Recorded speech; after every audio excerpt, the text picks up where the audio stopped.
Hello and welcome to Synergy 2024. Start with a brief introduction.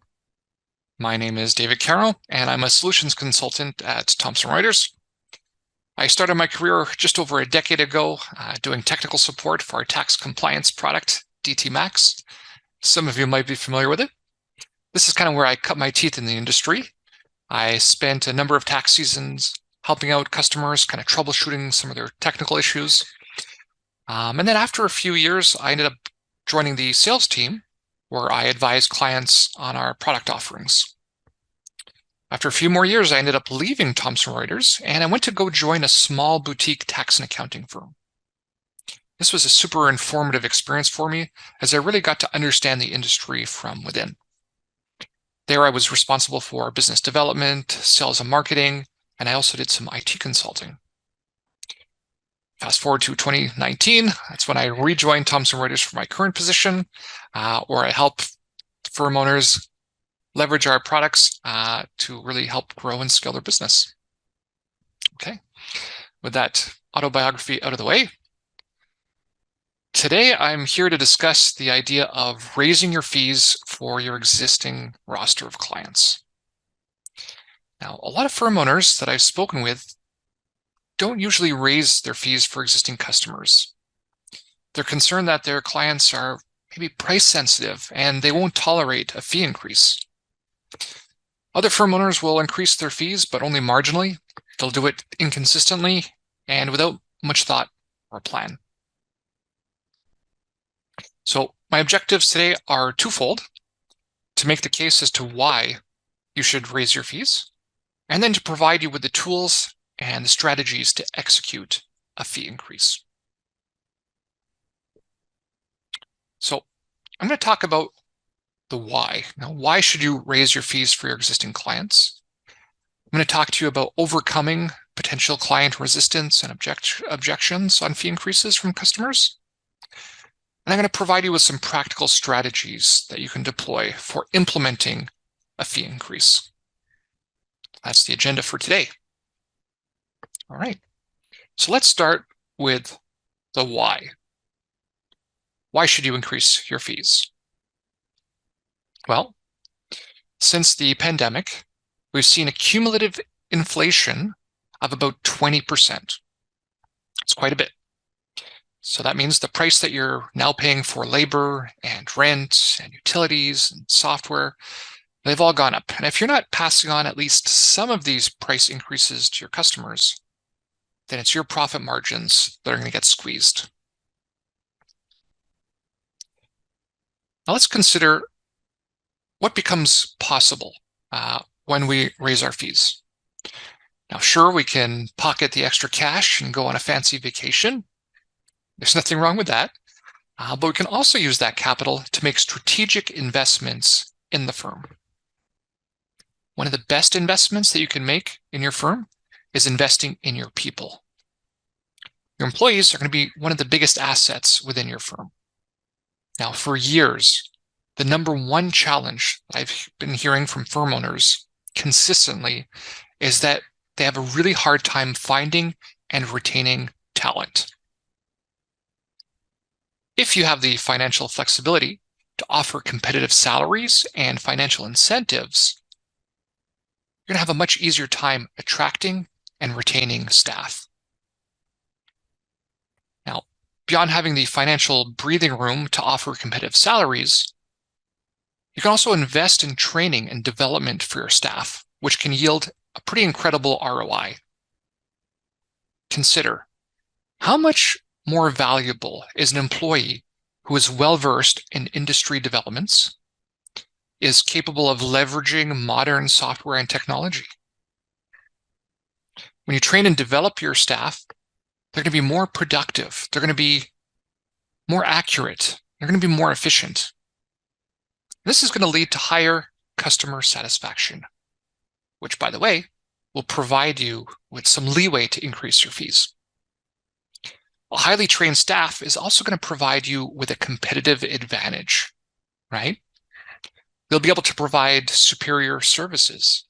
They'll be able to develop expertise in niche areas. they'll have the ability to take on more complex and more lucrative projects. Investing in training and development for your staff is also going to go a long way when it comes to talent retention and job satisfaction. Training shows an investment in professional development, and that in turn can increase job satisfaction. Staff that are happy, staff that are well compensated, are staff that are loyal and likely to stay with the firm for the long haul. Extra capital will also afford you the luxury of investing in other areas of your business. For instance, by investing in technology for your firm, you'll be able to increase efficiency, right? So the automation of routine tasks, that's going to mean less manual work. It's going to mean less human error. That's going to free up bandwidth to focus on higher value activities and analysis, right? Think advisory services. Now, investments in modern software and technology will also lead to an improved customer experience for your clients. So if you can use software and tools to provide things like real-time data access, reporting, if you can provide easier collaboration, better communication, more timely responsiveness of service delivery, you're going to provide a lot more value to your customers. Why is that so important? Well, you won't have to resort to low fees in order to differentiate your firm. Again, if you can provide premium service, well, you can charge that premium price.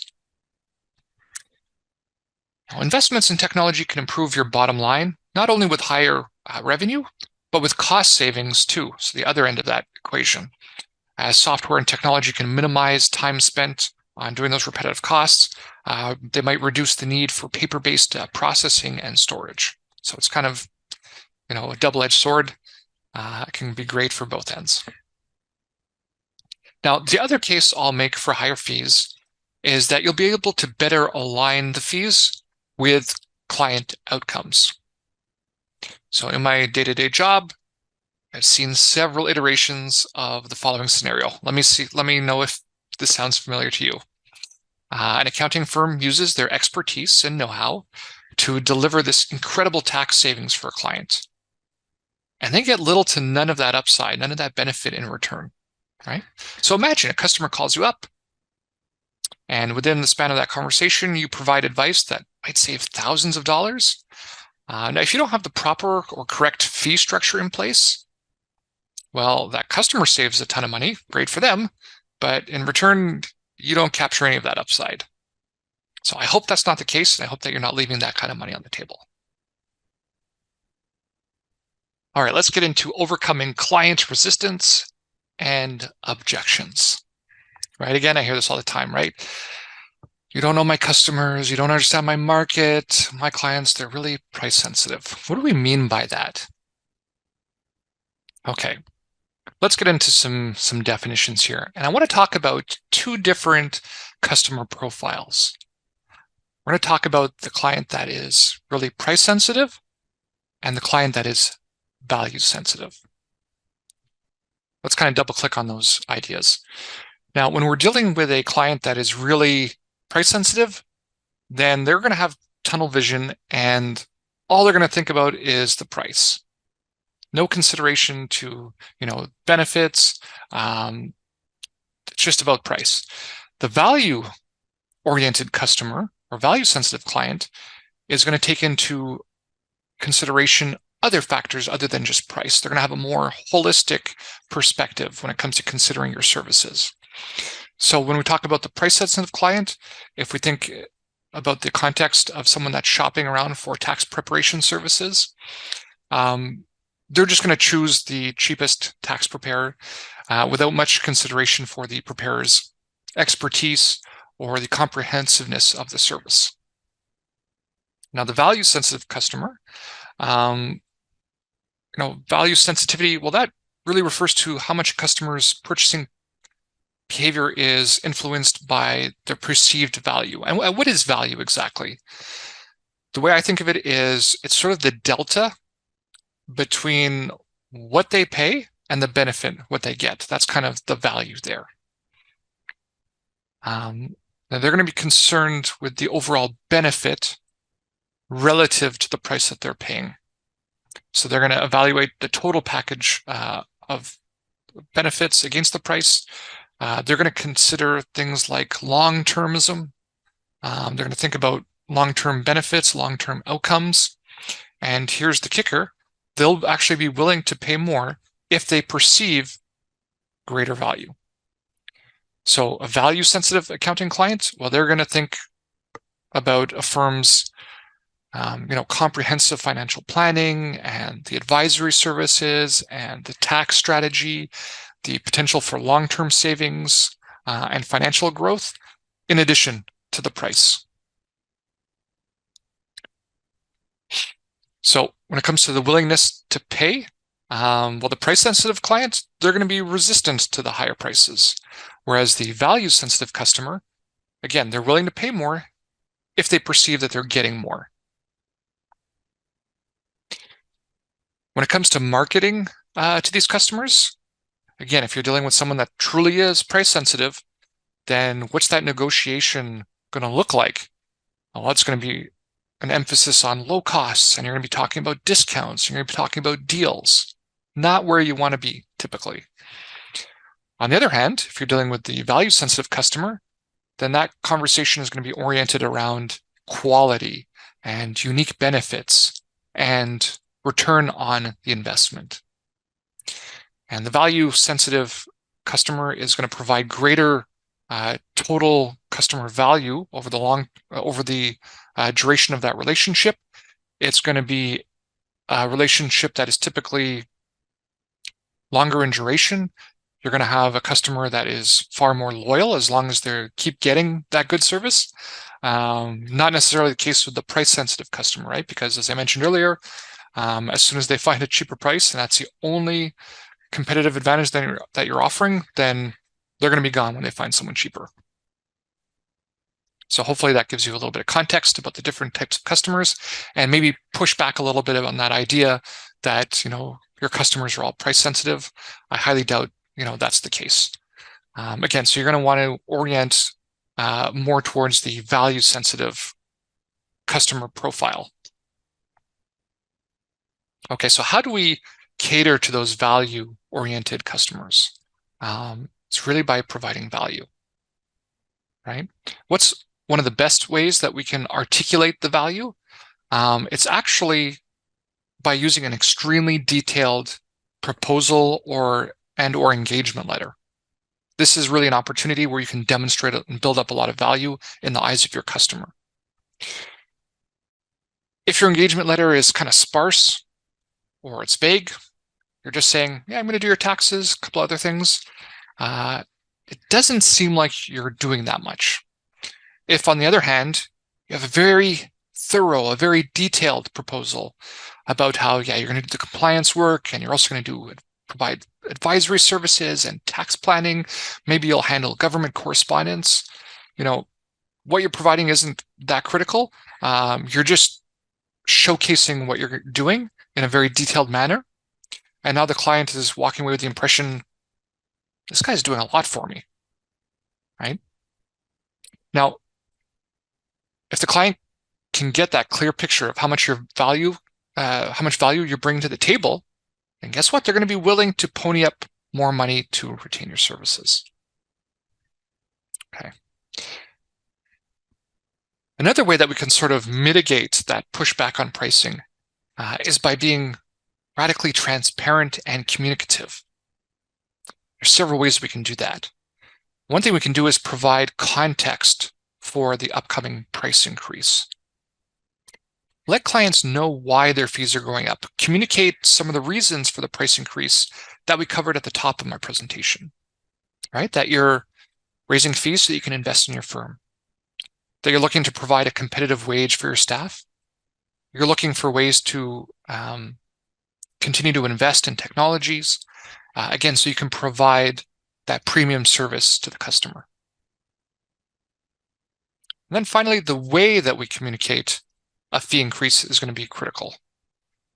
I wouldn't just send off that invoice with a higher price and kind of just hope they don't notice. It's probably a terrible idea. You're going to want to provide advance notice to your customers. You can take the time to, write them a letter. You can go so far as to, offer to have a meeting with them face-to-face or over the phone, just to see, if they have any questions or any concerns.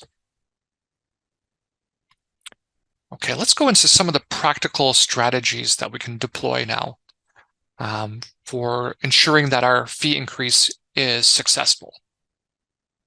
One of the things that I would do, and this is something I actually did do on my time at the firm, is that we can segment our client list. Once we've done that, we can sort it by profitability, we can sort it by complexity, type of relationship, rapport that you have with the customer. And from that point, you should be able to quickly identify which customers will easily tolerate a fee increase. And these would be kind of the low-hanging fruit. You should also be able to identify which ones might need a little extra hand-holding, a little extra attention. You might even identify some customers that, they're not really worth retaining. They're pain to work with. They're not willing to provide the fees commensurate with the services that I'm offering. I'd also say that the timing for a price increase shouldn't be haphazard. It should be strategic. So I wouldn't,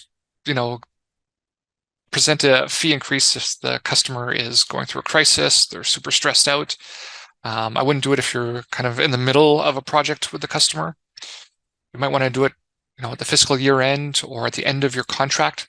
That might be a good time to target or to aim for when choosing when to time your fee increase. You might also identify some clients that would benefit from a gradual price increase over time.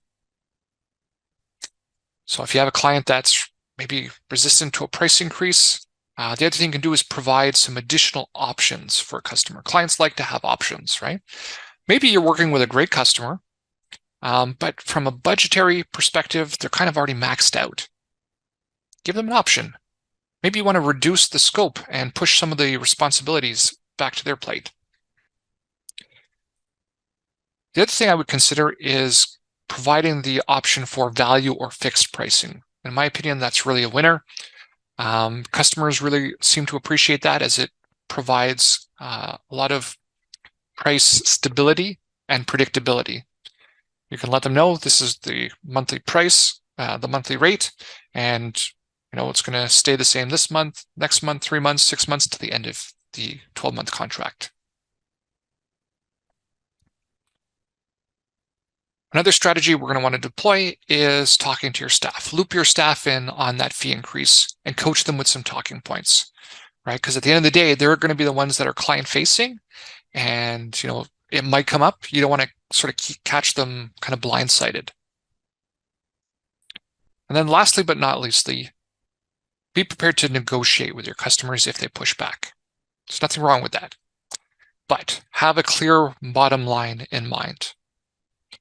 Be open to compromises that maintain the relationship, but also don't forget to ensure profitability, right? So have that kind of walk-away price in mind.